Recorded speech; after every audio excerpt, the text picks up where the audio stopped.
Hello student, स्वागत है आपका आपके फेवरेट चैनल मैग्नेट ब्रेन्स में। मैं हूं आदर्श तिवारी और हम कर रहे हैं सॉल्व क्लास 12th मैथमेटिक्स की बुक आर डी शर्मा को। और अभी तक हमने क्या कर लिया था, तो फर्स्ट चैप्टर रिलेशन हमने स्टार्ट कर लिया था, उसके हमने कॉन्सेप्ट सारे पढ़ लिए थे। 1.1 जो एक्सरसाइज है उसको हमने अच्छे से खत्म कर लिया था और 1.2 के भी जो लेवल 1 के क्वेश्चन है उनको हमने अच्छे से पूरे के पूरे खत्म कर लिए हैं। अब आते हैं हम भाई 1.2 के लेवल 2 के क्वेश्चन की तरफ और बढ़ते हैं बिना टाइम वेस्ट किए। ठीक है, तो अगर आप लोगों ने वो वीडियोस नहीं देखे हैं तो पहले वो देखकर यहां पर आइए, वरना समझ में नहीं आएगी चीजें। ठीक है, तो पहले वो देखिए फिर यहां पर आइए, और जिन्होंने देखा हुआ है स्टार्ट करते हैं। तो भाई एक्सरसाइज लेवल 1.2 का लेवल 2 का जो पहला क्वेश्चन है, मतलब क्वेश्चन नंबर 14 थे आपकी बुक में, वो है let S be a relation on the set R of all real numbers defined by S equals to A comma B belongs to R cross R such that a square plus B square equals to 1। मतलब भाई real number पे set है, ये real number पर है और हमें बताना है कि अगर कोई रिलेशन आर में ए कॉमा बी आ रहा है तो उसका मतलब होगा कि A square plus B square की वैल्यू होगी 1। ठीक है, मतलब A comma B belongs to R है, मतलब A square plus B square 1 होना चाहिए। तो अब इसको बताना ये इक्विवेलेंस रिलेशन है या नहीं है, तो देखकर ही आप समझ जाओगे कि इक्विवेलेंस रिलेशन तो नहीं होने वाला भाई। ये रिफ्लेक्सिव करके देखते हैं अपन है कि नहीं। ठीक है, तो मैं बोलता हूं रिफ्लेक्सिव के लिए ट्राई करते हैं हम। तो आप बोलोगे रिफ्लेक्सिव के लिए क्या होना चाहिए, ए कॉमा ए बिलोंग करना चाहिए आर को, ए कॉमा ए को, क्योंकि every element must be associated with itself.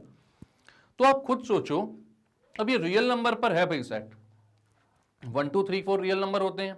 1 को पकड़ लो आप, 1 को लेकर चलो। 1 स्क्वायर प्लस 1 स्क्वायर कितना होता है, 1 होता है क्या, नहीं होता है, 2 होता है। 2 स्क्वायर प्लस 2 स्क्वायर कितना होता है, वो भाई 8 होता है। ठीक है, तो ऐसे ही अगर कोई भी आप नंबर ले लो, जरूरी है क्या आपका जो ए स्क्वायर प्लस ए स्क्वायर आए वो कितना आए, 1 के इक्वल? नहीं आएगा ये 1 के इक्वल, क्योंकि ए स्क्वायर प्लस ए स्क्वायर कितना होगा, 2a स्क्वायर। ए की वैल्यू 1 2 3 4 कुछ भी रख दो, 1 के इक्वल नहीं आएगा वो, और नहीं आएगा तो ये रिफ्लेक्सिव नहीं है। तो आप बोलोगे इट इज नॉट रिफ्लेक्सिव, ये रिफ्लेक्सिव नहीं है। अब रिफ्लेक्सिव नहीं है तो बात करते हैं सिमेट्रिक की। वैसे तो इक्विवेलेंस नहीं है, ये तो अभी समझ में आ गया अपन को, लेकिन फिर भी देख लेते हैं, हो सकता है सिमेट्रिक हो तो बता दें, थोड़ा बहुत खुश हो जाए ये भी भाई कि सिमेट्रिक तो तू है रिलेशन, कोई दिक्कत नहीं है। सिमेट्रिक में अपन ट्राई कर लेते हैं। सिमेट्रिक में क्या होता है भाई, अगर a कॉमा बी बिलोंग करता है r को तो b कॉमा a को बिलोंग करना चाहिए r को। If a comma b belongs to r then this implies that b comma a must belong to r। ठीक है, तो मतलब कि अगर a square plus B square equals to 1 है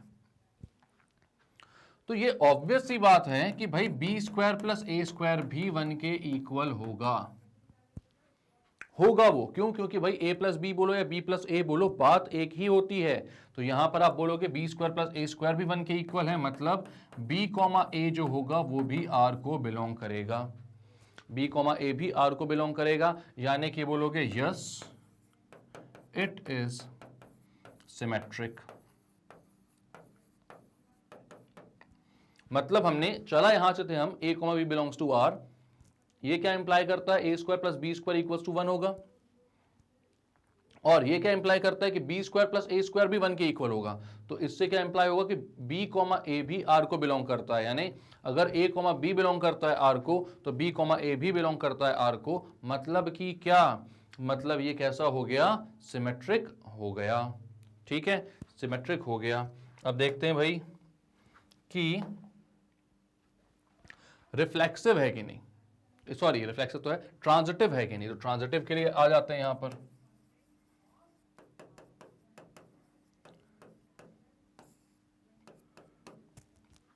ट्रांजिटिव के लिए क्या चाहिए होता है हमें, ट्रांजिटिव के लिए क्या चाहिए होता है कि अगर a कॉमा बी बिलोंग कर रहा है और b कॉमा सी बिलोंग कर रहा है तो a कॉमा सी को भी बिलोंग करना चाहिए r को। ठीक है, मैं बोलता हूं अगर a comma B belongs to r and b comma c belongs to r, तो क्या होगा, इसका फर्स्ट इसका लास्ट, मतलब कि a कॉमा सी को भी बिलोंग करना चाहिए r को।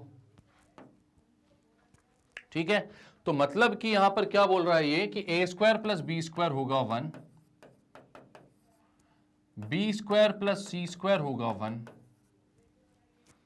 हम देखते हैं ए स्क्वायर प्लस सी स्क्वायर कितना होगा। मैं दोनों इक्वेशंस को ऐड कर देता हूं, तो ये हो जाएगा A square plus B square plus B square plus C square equals to 2, या A square plus C square equals to 2 minus 2b square, या 2 इंटू 1 माइनस बी स्क्वायर। ये हो गया a square plus C square की value, which is not equals to 1। अब ये 1 तो नहीं आ रही है, किसी केस में आ जाए वो बात अलग है, लेकिन सबके लिए बात करेंगे ना हम, तो 1 तो नहीं आएगी। तो यहां पर आप क्या बोलोगे, A square plus C square not equals to 1, therefore it is not transitive.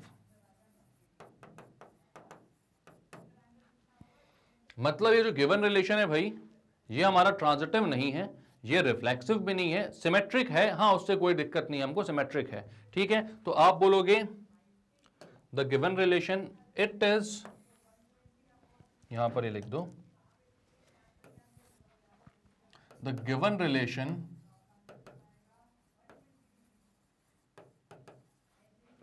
Is not is symmetric but not reflexive nor transitive। ना तो भाई ये क्या है, neither reflexive nor transitive, ना तो रिफ्लेक्सिव है ना ही ट्रांजिटिव है, सिर्फ सिमेट्रिक है। तो ऐसे रिलेशन को इक्विवेलेंस बोलेंगे क्या? नहीं बोलेंगे। क्यों? क्योंकि हम जानते हैं कि इक्विवेलेंस रिलेशन क्या होता है, जो सिमेट्रिक भी हो, रिफ्लेक्सिव भी हो, ट्रांजिटिव भी हो, तीनों चीजें हो, तब जाकर वो क्या बनता है, इक्विवेलेंस रिलेशन। तो आप बोलोगे therefore it is not an equivalence relation.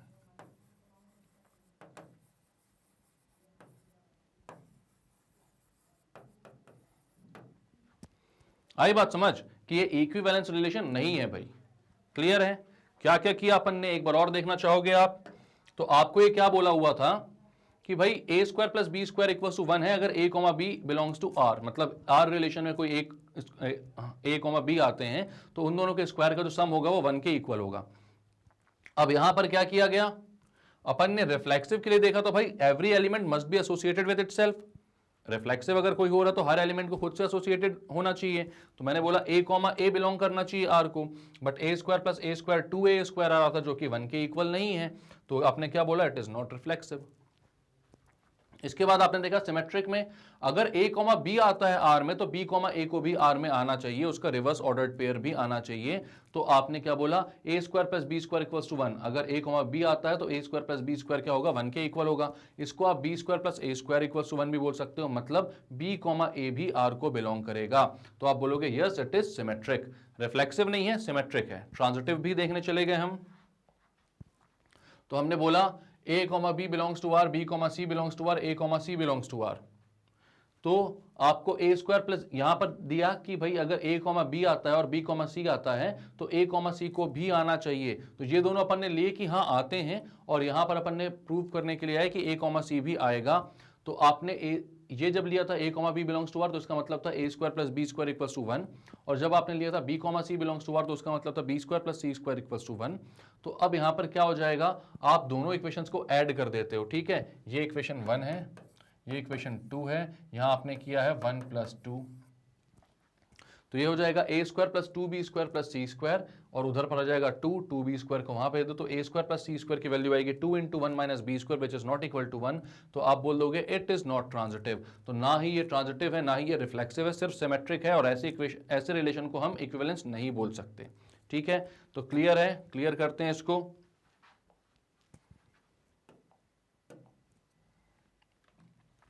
Question 15 क्या बोल रहा है, let z be the set of all integers and z not be the set of all non-zero integers, let a relation on z cross z naught, ठीक है, सारे integers और non zero integers में का क्रॉस मतलब Cartesian product है, be defined as follows a comma B related to c comma d such that ad equals to bc, ठीक है, for all a comma b and c comma d belongs to z cross z naught, prove that r is an equivalence relation on z cross z naught। मतलब कि भैया ये question आप लोगों ने किया हुआ है प्रूव, अगर आपको ध्यान होगा तो uv वाला जो क्वेश्चन था एक, ठीक है, तो वहां पर आपने जैसा किया था सेम टू सेम वैसा यहां पर करना है। यहां पर क्या बोला गया है आपको कि अगर a कॉमा बी जो है वो रिलेटेड है c कॉमा डी से, तो इसका मतलब होता है AD इक्वल्स टू BC।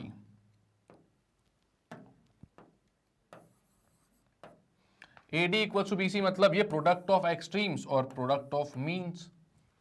अब यहां पर एक्सट्रीम्स और मीन्स है नहीं, बट बोलने के लिए आसान हो जाता है ना कि दो जो कॉर्नर वाले हैं ऑर्डर्ड पेयर में और जो दो बीच वाले हैं, ठीक है, बोल भी सकते हो आप एक्सट्रीम्स और मीन, कोई दिक्कत नहीं है। तो ये दोनों इक्वल हो जाते हैं। तो इसको प्रूव करना है कि ये एक इक्विवेलेंस रिलेशन होगा। तो हमने पहले भी किया हुआ है, अब फिर से कर लेते हैं, कोई दिक्कत की बात नहीं है। तो मैं बोलता हूं रिफ्लेक्सिव होने के लिए, अब यहां एक एलिमेंट दूसरे एलिमेंट से रिलेटेड नहीं है, एक ऑर्डर्ड पेयर दूसरे ऑर्डर्ड पेयर से रिलेटेड है यहां पर। तो यहां पर आप ये बोलोगे कि ए क्रॉस बी, ए कॉमा बी अगर एक ऑर्डर्ड पेयर है तो इसको खुद के साथ एसोसिएट होना है, मतलब इसको एसोसिएट होना पड़ेगा ए कॉमा बी के साथ ही। यानी कि यहां पर आप लिखोगे A comma B related to A comma B होना चाहिए।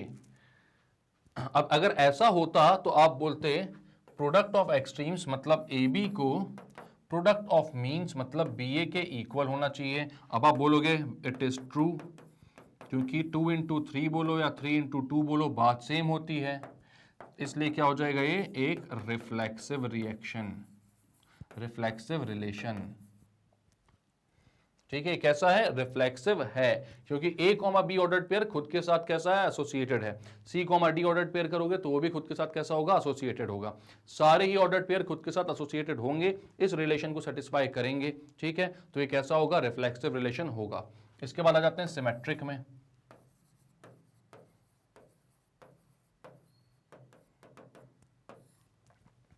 अब सिमेट्रिक रिलेशन क्या होगा, तो आप बोलोगे सिमेट्रिक रिलेशन के लिए क्या चाहिए है, A comma B related to C comma D हो तो C comma D related to A comma B भी हो। मतलब ये ए कॉमा बी वहां रिवर्स हो गया है और सी कॉमा डी पहले आ गया है। ठीक है, तो मतलब अगर A comma B related to C comma D है, यानी कि ये क्या इंप्लाई करेगा कि प्रोडक्ट ऑफ एक्सट्रीम्स मतलब ए डी जो है वो बी सी के इक्वल होगा। ठीक है, अब इसी को मैं थोड़ा सा चेंज करके लिख देता हूं, मैं लिख देता हूं b C equals to A d, या मैं इसको लिख देता हूं बी सी को बी इंटू सी बोलूं या सी इंटू बी बोलूं, तो सी बी लिख देता हूं, और ए डी को डी इंटू ए बोलूं या ए इंटू डी बोलूं तो इसको मैं डी ए लिख देता हूं। ठीक है,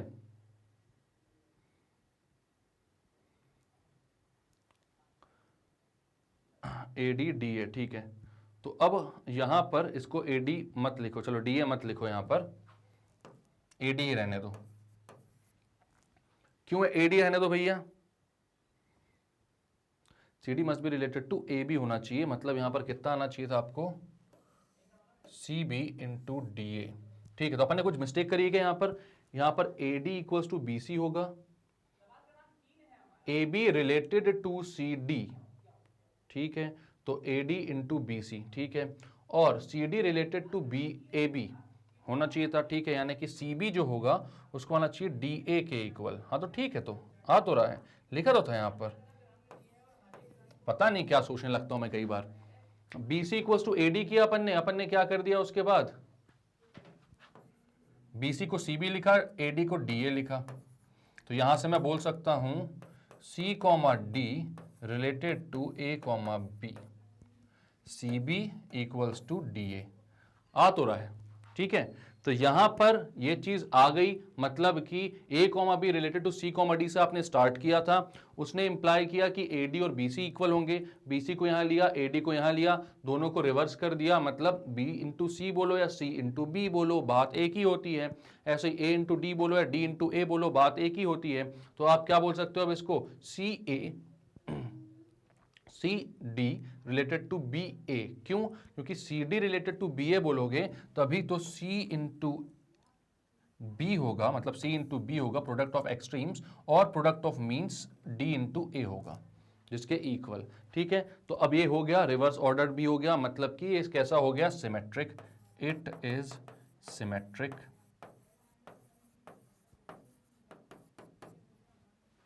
ठीक है, अब ये सिमेट्रिक है, ये रिफ्लेक्सिव भी है। ट्रांजिटिव के लिए चेक कर लेते हैं।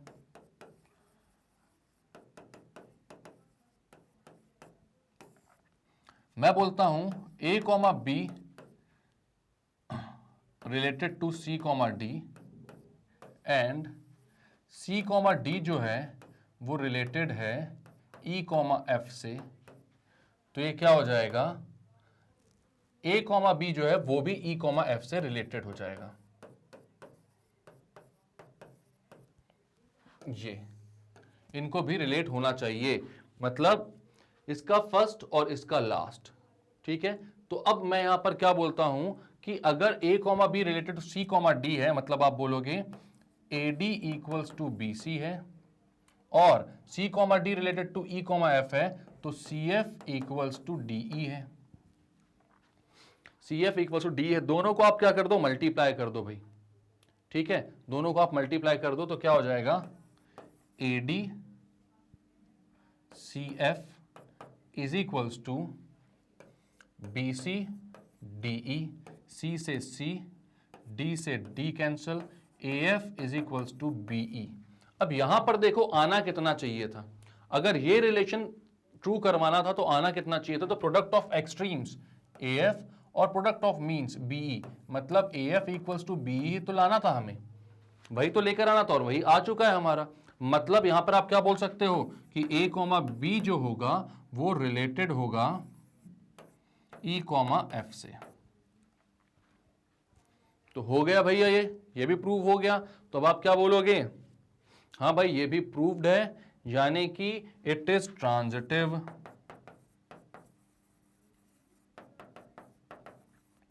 मतलब ये रिफ्लेक्सिव है, मतलब ये सिमेट्रिक है, और ये ट्रांजिटिव भी है। सारी की सारी चीजें हैं भाई ये।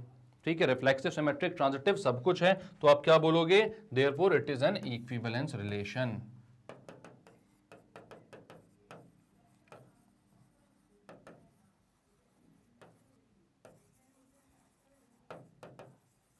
क्या किया शुरुआत से देख लेते हैं एक बार। तो हमने क्या किया, हमको ये बोला गया था भाई कि A कॉमा बी जो है वो C कॉमा डी से रिलेटेड किस वे में है, कि AD जो है वो BC के इक्वल है। तो हमने यहां पर देखा कि अगर मुझे रिफ्लेक्सिव प्रूव करना है तो हर ऑर्डर्ड पेयर को खुद के साथ एसोसिएटेड होना चाहिए। मतलब यहां पर AB जो है वो खुद के साथ एसोसिएटेड AB के साथ होगा। तो मैं देखता हूं कि कैसे होगा भाई, होगा कि नहीं होगा। तो मैंने यहां पर देखा इसके एक्सट्रीम से A और B, तो उनको मल्टीप्लाई किया, इसके मीन थे B और A, तो उनको मल्टीप्लाई किया, तो AB इक्वल्स टू BA आया, जो कि ट्रू होता है क्योंकि AB बोलो या BA बोलो बात एक ही है। ठीक है, फिर मैं आया सिमेट्रिक प्रूफ करने के लिए, और सिमेट्रिक में मैंने क्या देखा कि अगर AB रिलेटेड टू CD है तो CD को भी AB से रिलेटेड होना चाहिए। तो मैंने बोला अगर AB CD के रिलेटेड है तो A इंटू डी जो होगा B इंटू C के इक्वल होगा।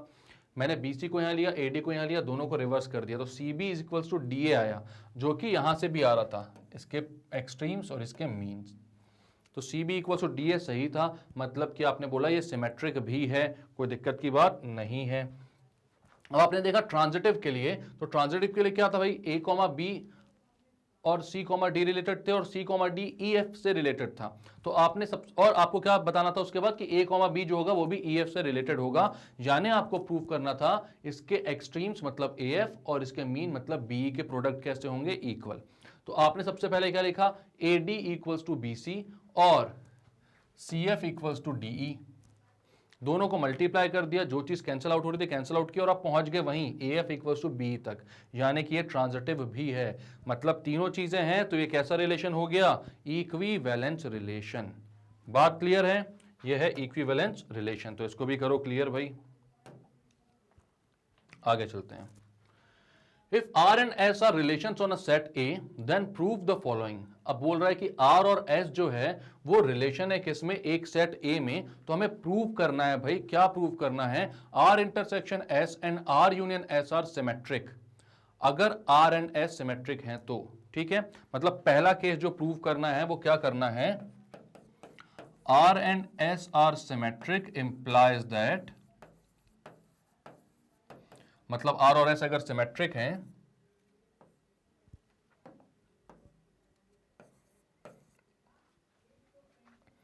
तो ये क्या इंप्लाई करेगा कि R intersection S and R union S भी सिमेट्रिक होंगे। तो चलो भाई करते हैं प्रूव। इसको कैसे करेंगे प्रूव? ठीक है, मैं बोल रहा हूं R एंड S सिमेट्रिक हैं और R और S क्या है? रिलेशन है सेट A पे। तो मैं बोलता हूं भाई कि अगर R और S सिमेट्रिक हैं और कोई एलिमेंट, मैं बोलता हूं A, B belongs to R, तो भाई अगर मैं बोलता हूं A, B belongs to R and A, B belongs to S, तो आप बोलोगे कि A, B अगर दोनों में आ रहा है तो B, इसमें A, B बिलोंग करेगा R इंटरसेक्शन S में भी। A, B अगर R में आ रहा है, A, B S में भी आ रहा है, तो वो क्या होगा? R इंटरसेक्शन S में भी आएगा। ठीक है, और मैं बोलता हूं अगर A, B आ रहा है R में तो B, A भी आएगा R में, एंड A, B आ रहा है S में तो B, A भी आएगा S में। क्यों? Because R and S are symmetric. तो जो ऑर्डर्ड पेयर आ रहे हैं उनके रिवर्स भी तो आएंगे उसमें। तो अगर B, A भी आएगा R में और B, A भी आएगा S में, तो आप क्या बोलोगे?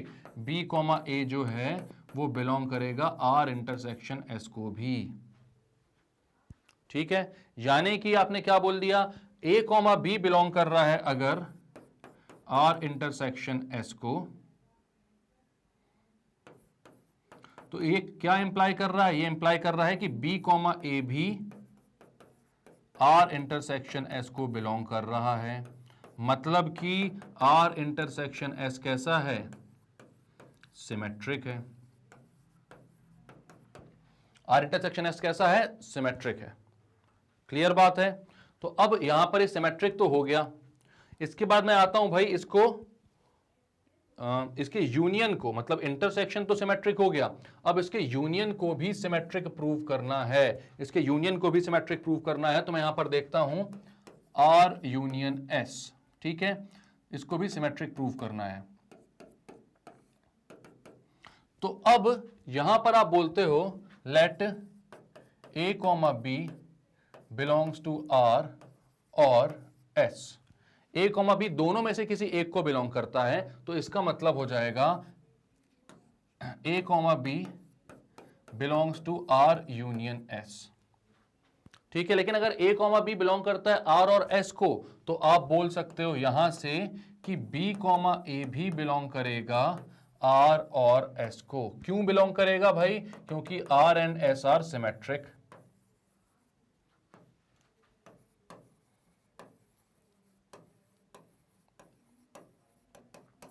R और S कैसे हैं? सिमेट्रिक हैं, और अगर A, B इनको बिलोंग कर रहा है तो उसका रिवर्स ऑर्डर्ड पेयर भी उनको बिलोंग करेगा। मतलब B, A जो है वो बिलोंग करेगा R यूनियन S को भी। यानी आप क्या बोलोगे कि A, B बिलोंग करता है R यूनियन S को, तो ये इंप्लाई करता है कि B, A भी R यूनियन S को बिलोंग कर रहा है। यानी R यूनियन S भी कैसा है? इस सिमेट्रिक। वो भी सिमेट्रिक है क्योंकि इसमें जो भी ऑर्डर्ड पेयर आ रहा है उसका रिवर्स भी आ रहा है। तो क्लियर है, R यूनियन S और R इंटरसेक्शन S कैसे हो जाएंगे? सिमेट्रिक हो जाएंगे। ठीक है,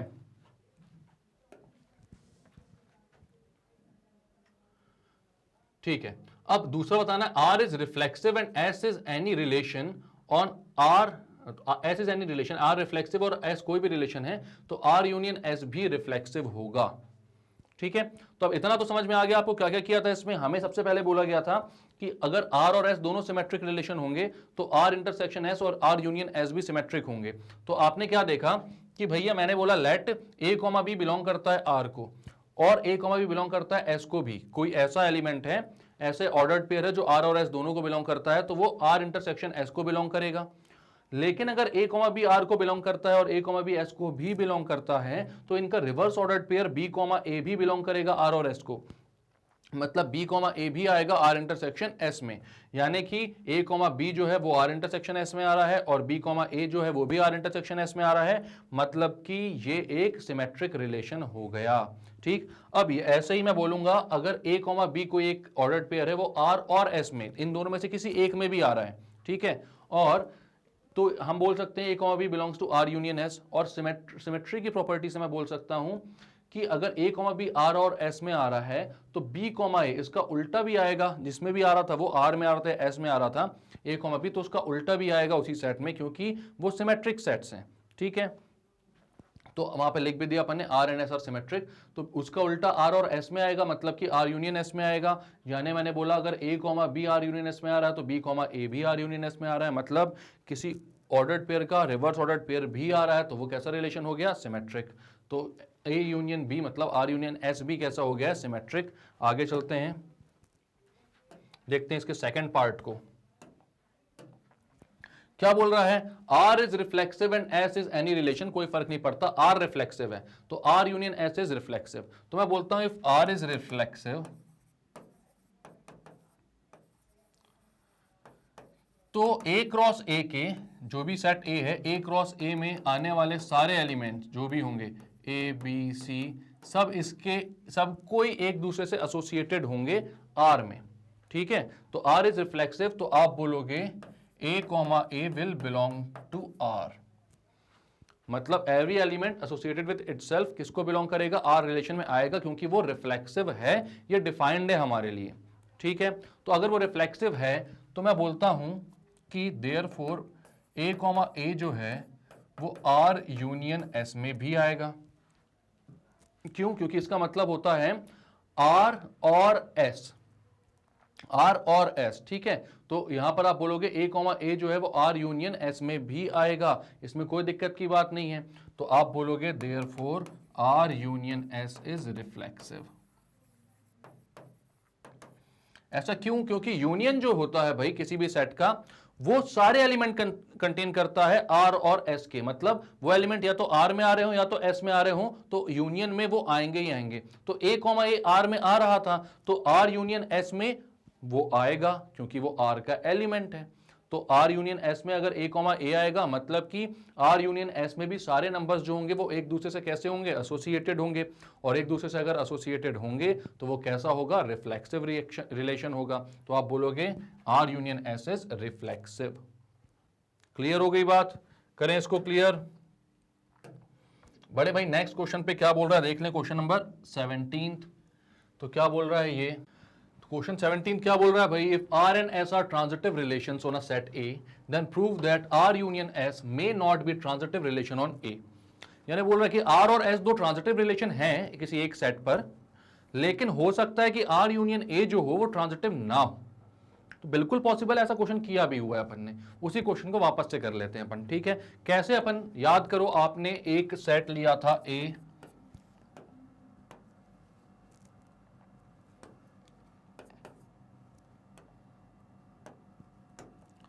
आपने एक सेट लिया था A इज इक्वल्स टू 1, 2, 3। आपने एक ऐसा सेट लिया था और फिर आपने बोला था कि एक रिलेशन है R1, वो है ऐसा कैसा, वो ट्रांजिटिव चाहिए था ना अपन को, तो ट्रांजिटिव अपन ले लेते हैं। मान लो ऐसा कुछ रिलेशन है ये 1, 1, रिफ्लेक्सिव भी ले लो 1, 2, या फिर थोड़ा सा ट्रांजिटिव ही ले लो आप। तो एक काम करो, ट्रांजिटिव रिलेशन है 1, 2, 2, 3 और 1, 3, और R2 है 2, 3, 3, 1 एंड 2, 1। ठीक है, अब इन दोनों का अगर मैं यूनियन लेता हूं, इन दोनों का मैं यूनियन लेता हूं R1 यूनियन R2, तो यहां पर आप ध्यान दो, यहां पर ये सारे आ रहे हैं 1, 2, 2, 3, 1, 3, 1, 2, 2, 3, 3, 1 आना चाहिए था यहां पर, सॉरी 1, 3 सही तो था यार,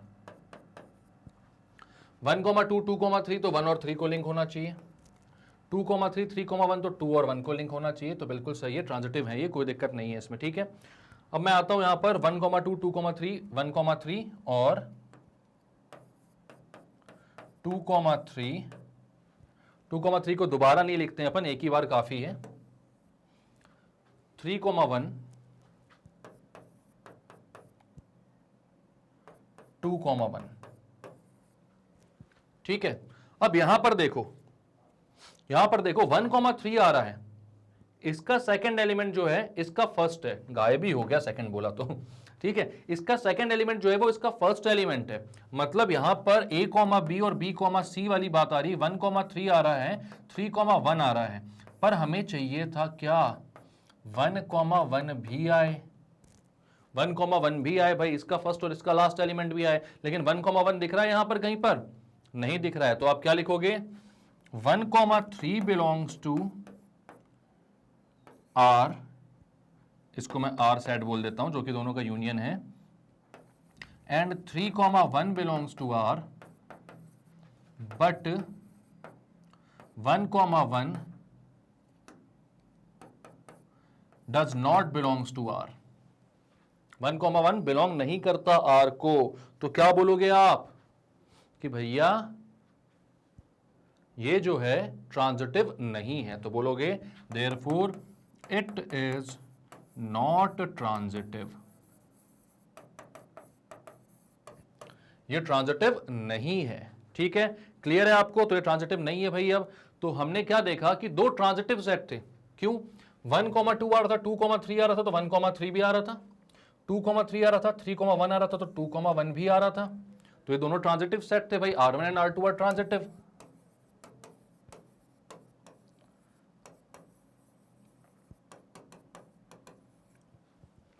लेकिन इनका जब यूनियन लिया मैंने 1,2 2,3 1,3 3,1 2,1, तो क्या हुआ, मुझे दिखा कि 1,3 आ रहा, 3,1 आ रहा है, तो 1,1 भी चाहिए था, वो नहीं आ रहा है, यहां पर वो नहीं आ रहा है, तो मतलब कि ये ट्रांजिटिव नहीं है। तो आपने बोल दिया कि जरूरी नहीं है कि दो ट्रांजिटिव सेट का जो यूनियन होगा वो हर केस में ट्रांजिटिव आए, ठीक है। तो क्लियर करें इसको, है इजी क्वेश्चन ये। क्वेश्चन नंबर 18 क्या बोल रहा है, let's see with the set of all complex number and C naught with the set of all non zero complex number, then a relation R and C naught be defined as Z1 R Z2 implies that Z1 minus Z2 upon Z1 plus Z2 is real for all Z1 Z2 belongs to C naught, ठीक है। मतलब कि क्या आपको क्या बोल रहा है कि Z1 Z2 अगर R को बिलोंग करते हैं तो इसका मतलब होता है Z1 minus Z2 upon Z1 plus Z2 कैसा है, रियल है। इसको कैसा आना चाहिए, हमेशा रियल आना चाहिए भाई, ठीक है। और अब हमको बोल रहा है कि ऐसा जो रिलेशन है इसको आपको बताना है कि ये कैसा होगा, एक इक्विवेलेंस रिलेशन होगा, ठीक है। तो अब अगर ये इक्विवेलेंस रिलेशन चाहिए है आपको, तो आप क्या करते हो भाई, सबसे पहले तो आप यहां पर रिफ्लेक्सिविटी चेक करते हो, रिफ्लेक्सिव है कि नहीं। तो रिफ्लेक्सिव के लिए जब चेक करते हो आप, तो आप लिखते हो Z1 Z1 belongs to R, मतलब Z1 Z1 को बिलोंग करना चाहिए, क्योंकि every element must be associated with itself, ठीक है। Z2 Z2 का काम ही नहीं होता इसमें रिफ्लेक्सिव में। तो अब ये कितना आएगा भाई, Z1 Z1 तो आएगा Z1 minus Z1 upon Z1 plus Z1 which is equals to 0। Z1 minus Z1 कितना हो जाएगा, 0, 0 अपॉन कुछ भी कर दो, यहां पर कितना आ जाएगा 0। 0 कैसा नंबर होता है, रियल नंबर है कि नहीं है भाई, तो आप बोलोगे बिल्कुल है सर, 0 रियल नंबर है, तो आप बोलोगे as 0 is a real number, therefore the relation is reflexive. मतलब हर a के लिए, मतलब हर एलिमेंट जब खुद से एसोसिएट होगा तो आंसर इसका 0 आ जाएगा, इसलिए वो रियल नंबर ही रहेगा, रियल ही रहेगा, इसलिए वो कैसा रहेगा, रिफ्लेक्सिव है ये रिलेशन, ठीक है। सिमेट्रिक की बात करते हैं, यहां पर अपन देखते हैं भाई सिमेट्रिक की।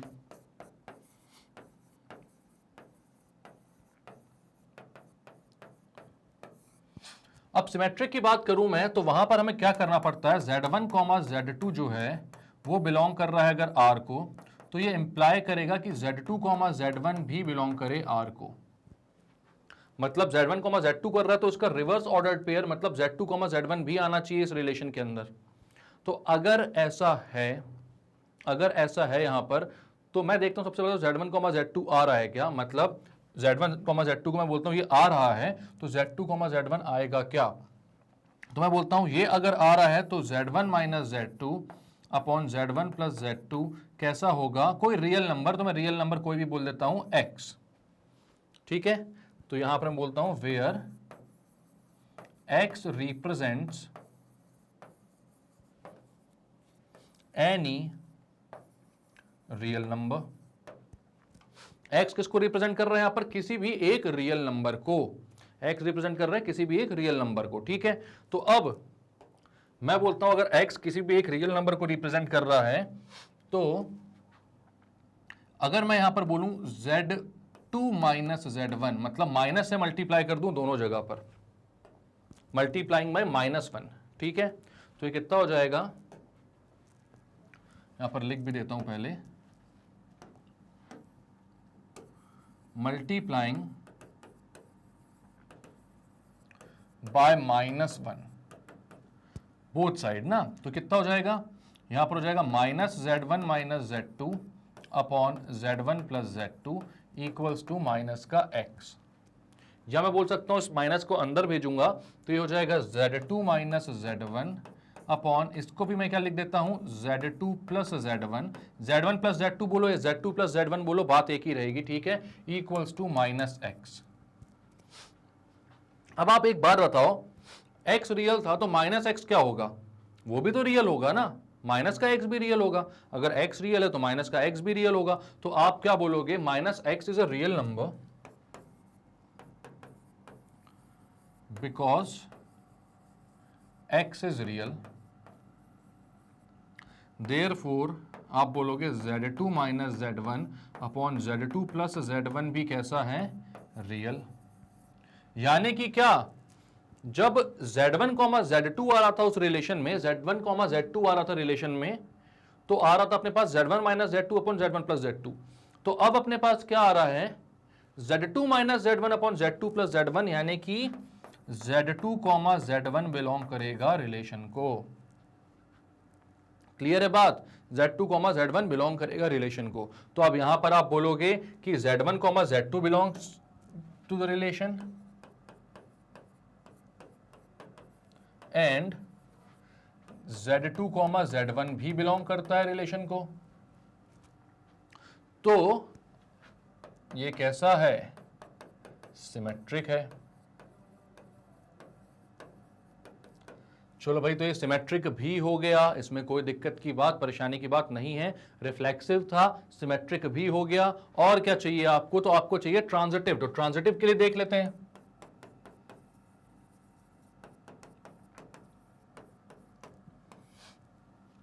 ट्रांजिटिव के लिए क्या चाहिए कि अगर Z1 कॉमा Z2 आ रहा है, Z2 कॉमा Z3 आ रहा है, तो Z1 कॉमा Z3 भी आना चाहिए। तो आप बोलोगे Z1 comma Z2 belongs to R and Z2 comma Z3 belongs to R implies that Z1 comma Z3 belongs to R। Z1 comma Z3 भी R को बिलोंग करेगा। तो आप यहां पर बोलते हो ये कितना हो जाएगा भाई, तो यहां से अगर देखोगे तो आप बोलोगे Z1 minus Z2 upon Z1 plus Z2 equals to, आप बोलते हो X, where X is any real number. ठीक है, where X is any real number. अब आप क्या करते हो, जहां पर ना आप क्रॉस मल्टीप्लाई करते हो और Z1 अपॉन Z2 की वैल्यू निकालने की कोशिश करते हो। ठीक है, तो ये कितना आ जाता है, यहां पर आप बोलते हो Z1 minus Z2 equals to XZ1 plus XZ2। अब Z1 को एक साइड और Z2 को एक साइड कर लेते हो आप, तो यहां पर जाता है Z1 minus XZ1 is equals to x z two plus z two, यहाँ से Z1 कॉमन निकाल लो तो यहाँ हो जाएगा 1 माइनस एक्स, यहाँ से Z2 कॉमन निकाल लो यहाँ हो जाएगा 1 प्लस एक्स। तो आप बोलोगे Z1 upon Z2 is equals to 1 plus x upon 1 minus x. इसको बोला आपने इक्वेशन 1। क्या बोली? इक्वेशन 1। ठीक है, अब आपने क्या किया, Z2, Z3 को देखा, तो Z2, Z3 हो जाएगा Z2 minus Z3 upon Z2 plus Z3। इसको आपने बोल दिया Y, क्योंकि ये भी क्या है, रियल है। दोनों ही चीज हमने क्या लेके चल रहे हैं कि भाई दोनों रियल हैं, और फिर हमको बताना है कि Z1, Z3 भी रियल होगा। ठीक है, अगर Z1, Z2 आ रहा है, Z2, Z3 आ रहा है, तो Z1, Z3 भी आएगा। ठीक है, तो ये दोनों आ रहे हैं, मतलब ये दोनों जो आ रहे हैं वो कैसे आ रहे हैं, रियल। अब यहां से भी आप जब वैल्यू निकालोगे तो सिमिलरली जैसे यहां पर आया है Z1 upon Z2 1 plus x upon 1 minus x, similarly यहां पर क्या आ जाएगा, Z2 अपॉन Z3 एकदम एग्जैक्ट वे में वो आ जाएगा 1 plus y upon 1 minus y. इसको बोलो इक्वेशन 2, इसको बोलो इक्वेशन 1। ठीक है, अब यहां देखो, यहां पर Z1 अपॉन Z2 है, यहां पर Z2 अपॉन Z3 है। अगर दोनों को मैं मल्टीप्लाई कर दूंगा तो Z2 से Z2 कैंसिल हो जाएगा और Z1 अपॉन Z3 आ जाएगा, मतलब Z1 और Z3 में मेरे को रिलेशन मिल जाएगा। ठीक है, तो मैं अब क्या बोलता हूं, यहां पर मैं बोलता हूं multiplying equation 1 and 2। Multiplying equation 1 and 2, तो ये कितना हो जाएगा, Z1 upon Z2 into Z2 upon Z3 equals to 1 plus x upon 1 minus x into 1 plus y upon 1 minus y. Z2 से Z2 कैंसिल, ये हो गया Z1 upon Z3 equals to, अब ये देखो यार, यहां पर रियल अपॉन रियल की ही कहानी चल रही है। ये पूरा का पूरा क्या हो जाएगा, एक रियल नंबर हो जाएगा, एक रियल नंबर हो जाएगा। इस रियल नंबर को मैं बोलता हूं let this be a real number P। किसके इक्वल हो, P के इक्वल हो। ठीक है, अब मैं यहां पर क्या करता हूं, कंपोनेंडो डिविडेंडो ले लेता हूं भाई। ठीक है, कंपोनेंडो डिविडेंडो तो हमें पता है क्या होता है, अगर a upon b equals to c upon d है तो यहां मैं बोल सकता हूं a plus b upon c minus a plus b upon a minus b equals to c plus d upon c minus d, या इसके उल्टे का भी मैं बोल सकता हूं, मतलब a minus b upon a plus b equals c minus d upon c plus d. तो यहां पर अगर कंपोनेंडो डिविडेंडो लेता हूं मैं, तो ये कुछ ऐसा हो जाएगा भाई, ये हो जाएगा Z1 minus Z3 upon Z1 plus Z3, मतलब इसका उल्टा वाला जो है, और यहां पर हो जाएगा P minus 1 upon P plus 1। मतलब ये भी पूरा क्या आ रहा है, एक रियल नंबर आ रहा है। ये कैसा है, रियल है।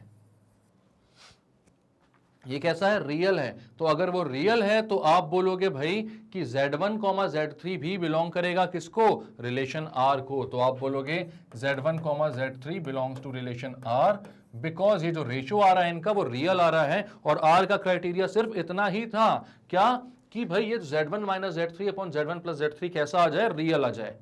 कोई खास वैल्यू उसको नहीं चाहिए थी, बस रियल चाहिए थी, तो रियल आ रहा है ये।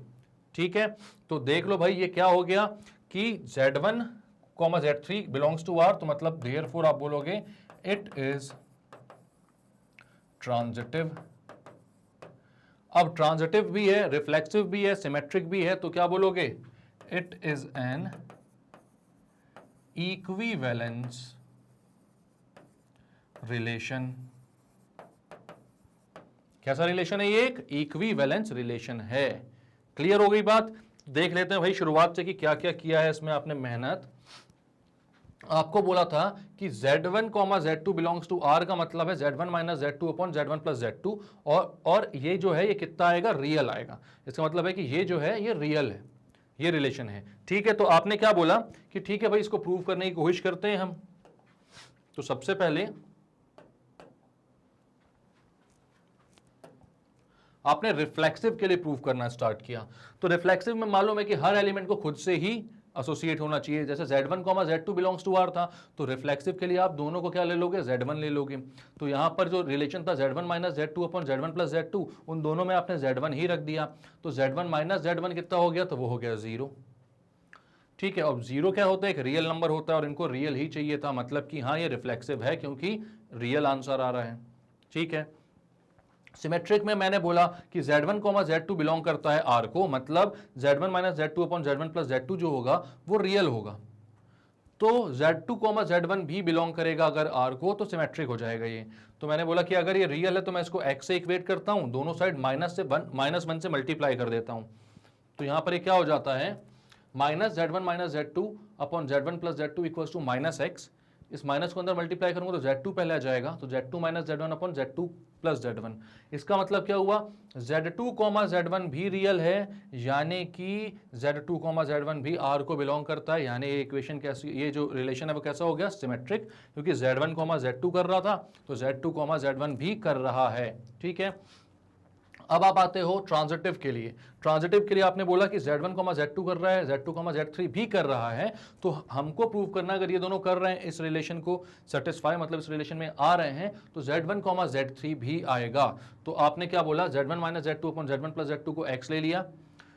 अब आपने क्या किया, Z1 अपॉन Z2 की वैल्यू निकाली, वो आ गया 1 plus x upon 1 minus x. और ये क्यों निकाली, क्योंकि दूसरे से आप Z2 अपॉन Z3 की वैल्यू निकालोगे, दोनों को कैंसिल आउट कर दोगे तो Z1 और Z3 में रिलेशन मिल जाएगा। और हमें फाइनली तो भाई Z1 और Z3 में ही रिलेशन चाहिए था ना, ये Z1 और Z3 में ही रिलेशन चाहिए था ना। ठीक है, तो फिर आपने क्या किया, Z2 माइनस Z3, मतलब Z2, Z3 भी बिलोंग करता है भाई R को, ये पता था आपको कि Z2, Z3 भी R को बिलोंग कर रहा है। तो आपने बोला ये कितना हो जाएगा, Z2 minus Z3 upon Z2 plus Z3, और इसको इक्वेट कर दिया Y से। फिर आपने क्या किया, दोनों इक्वेशंस को मल्टीप्लाई किया।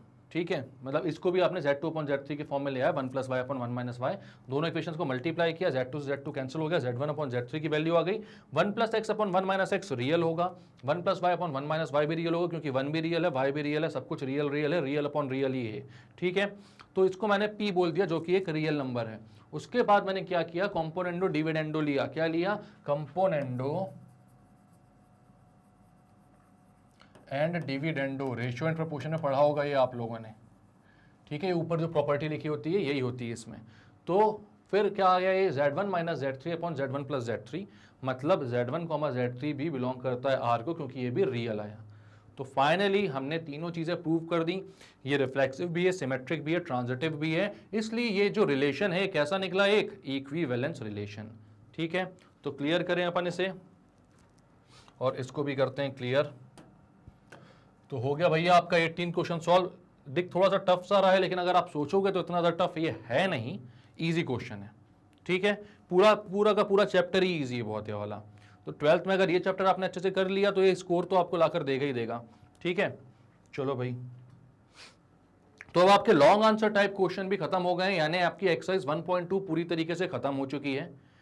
तो भाई अब आपसे मैं मिलूंगा नेक्स्ट वीडियो में, जहां पर मैं लेकर आऊंगा आपके लिए एमसीक्यूज के सॉल्यूशन, सारे एमसीक्यूज करेंगे अपन। उसके बाद इसके फिल इन द ब्लैंक्स होते हैं वो भी करेंगे, और very short answer type question होते हैं वो भी करेंगे। एक एक क्वेश्चन करेंगे, कुछ भी नहीं छोड़ेंगे, टेंशन की बात नहीं है। ठीक है, तो मिलते हैं नेक्स्ट वीडियो में, लेकिन तब तक आपको क्या करना है, तो भाई रिवीजन तो करते जाना है, सारे वीडियोस को अच्छे से देखते जाना है, क्वेश्चंस लगाते जाना है, और हमारे वीडियो, हमारे चैनल को लाइक करिए, सब्सक्राइब कीजिए और शेयर कीजिए, केजी से लेकर 12th तक के हर स्टूडेंट तक, क्योंकि यहाँ पर 100% फ्री और क्वालिटी एजुकेशन मिल रहा है, जो कि बहुत ही एक्सपीरियंस टीचर के द्वारा दिया जा रहा है आप लोगों को। तो भाई इसको शेयर करते रहो, जितना मन चाहे उतना शेयर करो, क्योंकि बांटने से ही ज्ञान बढ़ता है। ठीक है, तो मिलते हैं बच्चों नेक्स्ट वीडियो में, तब तक के लिए bye bye and take care.